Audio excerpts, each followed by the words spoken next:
Now, something which is not often talked about in democracy is the degree to which there's a massive conflict of interest. People who are receiving massive benefits from the state, should they really be allowed to vote on public policy?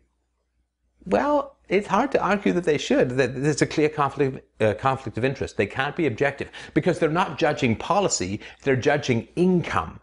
It's a very, very different thing, right? I mean, if a doctor is being paid $5,000 for every prescription he writes for pill X, and he prescribes to you pill X, you kind of want to know about the $5,000, right? Because maybe he's not prescribing for health, he's prescribing for income.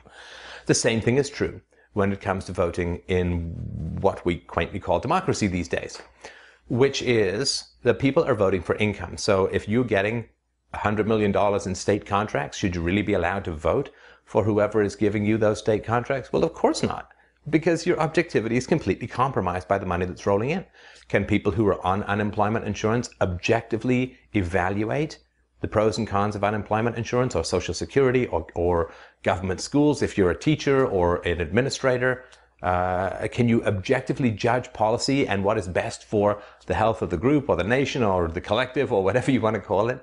Can you really judge that if your income and your security and your retirement and your health care and your pensions are all dependent upon very particular state policies? You can't be objective. You can't do it. And this is something that is not talked about. It used to be talked about.